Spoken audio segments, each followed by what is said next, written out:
Welcome in, YCN Sports Talk, Jeremy Stout, and this week we have another guest co-host, Brett Franklin from 94.5 FM ESPN Radio for the Upper Valley. Brett, thanks for joining us. Thanks for having me, Jeremy. Yeah. Now I am in your realm here right, on YCN TV. Great to be here. Yeah, and he's the host of the midday show, 12 to 1, Franklin and House, so you probably heard him there, and they replay those shows on YCN. That's 6 o'clock, usually weeknights. 6 to 7 o'clock. All right, so you're getting right into both sides of it. Absolutely, why not? Right, and I get to say for the first time since I've been doing this show, I have to apologize to Andrew, the second time, a Patriots fan sitting in that seat next to me, and rightfully so, Super Bowl champs.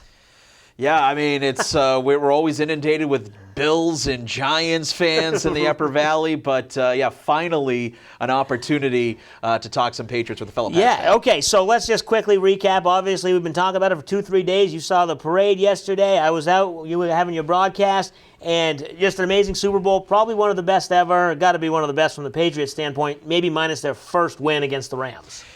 Yeah, I mean, it's always been added, is it 2004 Red Sox or this Patriots team, which is more of a shocker with the comeback, of course, against the Yankees in 2004. But greatest Super Bowl ever, absolutely. Maybe not for Atlanta fans, but just for the general sports fan, I think absolutely. Right. It was a memorable Super Bowl. I think even yours truly, and I should be better than this, having watched Tom Brady for 15 years, but I thought the game was over. The Patriots could not do anything offensively, and even in the third quarter, this wasn't just a second half comeback. Exactly. This was just a fourth quarter comeback, which makes it even more impressive. And that gets to my next topic was the fact that they're all about the in-game adjustments, and we talk about Bill Belichick, the halftime, he makes his adjustments, but this wasn't just a halftime adjustments. They got stopped on their first possession, and then Atlanta scored, and it was 28-3, and it looked at that point that even they couldn't make those adjustments. What a contrast between the haves and the have-nots. Well, the one thing I thought to myself, Jeremy, when I'm watching the game is, okay, the halftime is about a half hour in the Super Bowl. So I figured if one thing was going to benefit the Patriots was that maybe the Falcons slow down that half-hour break. Yep. Patriots have been there, right? They know what to expect with the halftime show and all the pageantry that goes on. So you have a lot of time in between the end of the whistle of the first half to the start of the third quarter. But, the in-game adjustments were big. And, give credit to the Patriots for what they did, but I think you also have to look at what the Falcons didn't do late in that game, which really helped. Patriots had the breaks, and they created some of them, but, boy, the Falcons are going to really reel on this one for a while. Okay, going over to the Patriots side and the comeback, you said, obviously, Brady and Belichick with the adjustments. It seems like there's nothing that these guys can't do. And they come back, whether it be Brady suspended for 4 games and Belichick comes up with game plans, they go 3-1, or whether they're down 24-0 a couple years ago to the Denver Broncos, they come back, win in overtime. Then they overcome their biggest deficit. Talk about, unbelievable how valuable these two guys are, I think, to this Patriots franchise. Probably the two most valuable, dare we say, player-coach hit in the history of New England sports.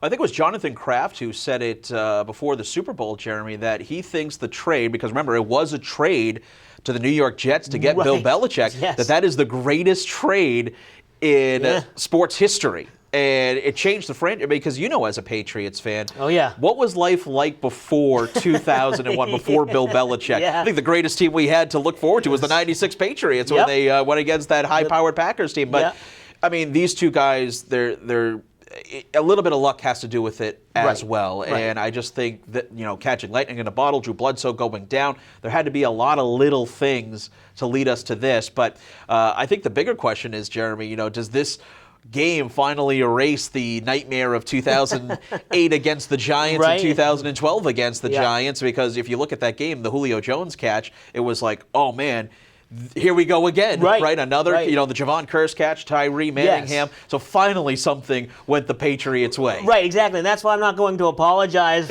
to anybody who says, oh, well, the Patriots got lucky because the Falcons blew it, because there's been plenty of chances where the Patriots have been on the wrong side of that bad luck. Okay, quickly, before we hit the break, the Falcons, where do they go from here? They lost their offensive coordinator, no more defensive coordinator. They still have Matt Ryan, they still have Dan Quinn, but can they avoid the Super Bowl hangover?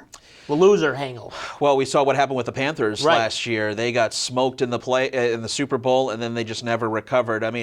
No team has really gone through this type of defeat, right? I mean, in the Super Bowl in the past, it's usually been one-sided, with the exception of a couple Patriots games in there as well. But I think for the Falcons, really, you've got a quarterback, you've got your offense set. Right. You got to build the defense. Dan Quinn's a defensive guy. Do they do it? That's going to be another thing. Yeah, it's going to be interesting. It's going to be a long off season for the Falcons after suffering such a tough defeat. We'll take a break, and when we come back, we'll talk about how the Patriots move forward. How long does Brady have? Who they're going to sign in the offseason? You're watching YCN Sports Talk.